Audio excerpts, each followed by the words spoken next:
Assalamualaikum warahmatullahi wabarakatuh. Waalaikumsalam warahmatullahi wabarakatuh. Mohon maaf sebelumnya. Tadi kalau tidak salah saya dengar Didekatkan mic-nya. Maaf. Tadi kalau tidak salah dengar saya mendengar Ustadz menyampaikan bahwa ada rezeki yang dihabiskan di depan gitu. Iya.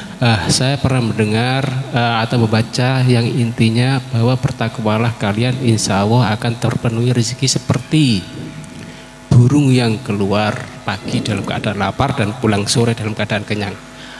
Artinya bertawakal.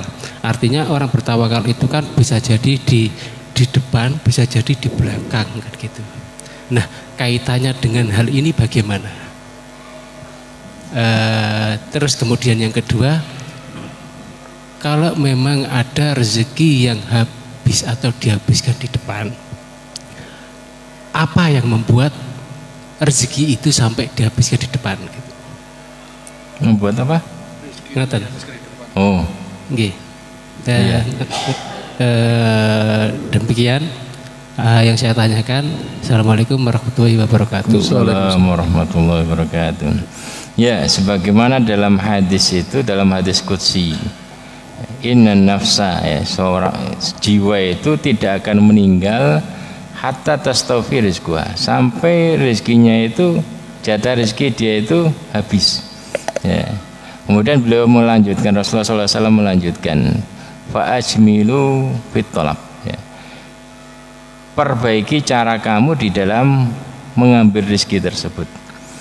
Jangan sampai menempuh jalan haram, ya, tapi tetaplah pakai jalan yang bagus. Ya.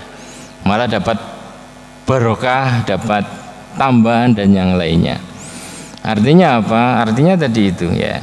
Kalau seseorang itu mungkin serakah, ya, serakah, ya, serakah dengan tadi, ya, karena serakah dia betul-betul dengan berbagai cara diambil. Ya. Sebagaimana hadis tadi itu, maka tadi itu kalau jatahnya sudah habis ya habis. Karena keserakahan dia tadi itu, sehingga di akhir biasanya dia sengsara, kadang seperti itu. Banyak cerita kan seperti itu. Dia masya Allah luar biasa, kemudian ketika umur 40 ke bawah, karena jatah rezeki dia sudah dihabiskan itu. Makanya ada ungkapan ini, mau ngambil pakai cara halal atau pakai cara haram, jatah kamu ya segitu. Ya. Maka ketika seseorang ngambil dengan cara haram, tuh, hasilnya banyak, iya kadang disegerakan, setelah itu habis. Ya. Ya. Jadi dan terkadang tadi itu, ya terkadang seseorang itu tadi karena bukan jatah dia dapat, tapi itu karena bukan jatah dia langsung habis, sehingga nggak tersisa. Ada saja ujian, ada saja macam-macam lah. Ya. Makanya tadi berdasarkan hadis tadi itu, ya, Rasulullah berpesan fa'ajmilu fit thalab. Ya, perbaiki cara kamu ngambil rezeki. Ya. Kalau engkau betul-betul, ya, betul-betul tadi seperti hadis tadi tawakal, artinya tawakal berusaha bersandar kepada Allah dan berusaha sesuai dengan yang disyariatkan, ya, meniti sesuai dengan jalan syariat, Allah tetap kasih rezeki. Ya. Seperti Allah memberi rezeki burung. Ya. Burung itu cara dia mencari rezeki hanya satu, hanya mematuk makan. Ya, gara-gara makan itu aja. Dan dia nggak punya simpanan. Ya. Ya. Pagi hari dia pergi, sore hari kenyang, itu nggak simpan. Beda dengan manusia tuh. Ya. Itu saja Allah jamin rezekinya. Kenapa ini burung ini dijadikan contoh? Ya. Karena burung itu adalah pribadi yang periang, ya, selalu bersiul-siul. Kenapa? Karena dia dekat dengan annakum tatawakkaluna 'alallahi haqqa tawakkuli. Betul-betul tawakal, karena burung ini tawakalnya sangat tinggi. Ya. Dalam hadis ini, di antara penduduk surga itu adalah orang yang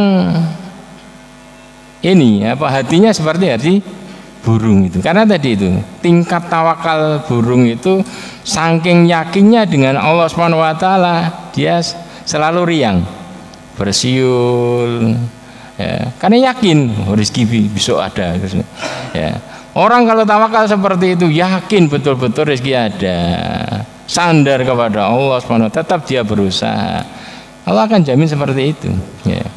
Jadi kita menempuh cara halal atau cara haram, ya, jatah rezeki kita segitu. Ya, maka Rasulullah berpesan fa'ajmilu fit tolab, perbaiki cara kamu mencari rezeki. Ya. Ada orang itu kadang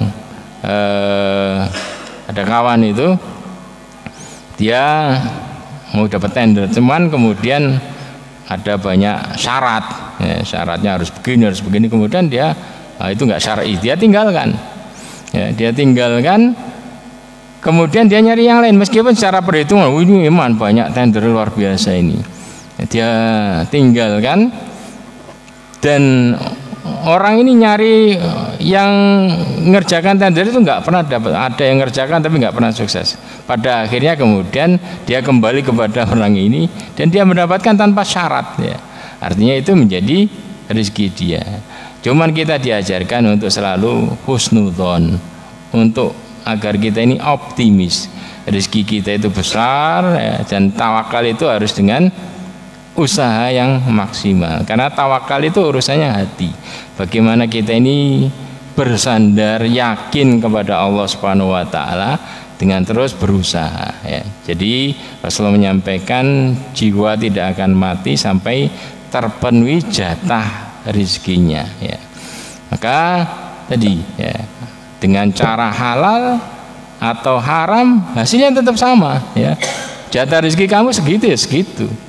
Kalau kamu pakai cara haram, ya, boleh jadi ada istidraj, Allah kasih banyak, tapi ini jatah rezeki kamu di akhir, sehingga kamu di akhirnya nggak punya jatah rezeki lagi.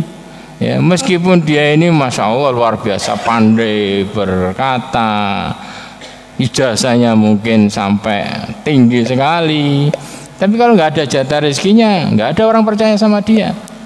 Ya. Ada saja halangan, kan gitu, ya. Makanya Islam mengajarkan kepada kita harus punya prinsip yakin, kemudian selalu tawakal kepada Allah Subhanahu wa taala, berdoa sehingga kita dimudahkan oleh Allah Subhanahu wa taala, ya. Berarti intinya menghabiskan, tadi yang pertanyaan tadi, menghabiskan rezeki di depan itu mengambil rezeki atau bekerja yang haram, Ustaz? Apa? Yang menghabiskan rezeki di depan. Di antara tadi hukuman Allah kepada orang yang tadi mengambil rezekinya dengan cara haram, Allah istidraj. Ya, istidraj, kamu Allah kasih, tapi ternyata ini diambilkan dari jatah rezeki dia di akhir, sehingga di akhir hidupnya dia sengsara. Oh iya, iya. Soalnya kan kadang-kadang kita nggak ngerti, oh iki kok rezekinya, wes nggak usah diambil dulu. Kalau seandainya kita ngerti kan, wah ini rezeki seharusnya waktu nanti kita tua ini, udah nggak usah kita ambil dulu, kita kan masih muda, nanti aja kalau udah tua. Ya guyon Ustaz, iya. Karena kita kan nggak ngerti apakah ketika kita masih muda itu sebenarnya rezeki untuk hari tua kita sudah didahulukan. Nah ini introspeksi perlu kita merenungi. Jadi kalau kita seret ketika kita masih kuat, kan bisa kerja masih ini. Tapi kalau kita rezeki kita seret, badan kita juga sudah lemah, banyak penyakitnya lagi, wah itu kan sengsara berlipat-lipat.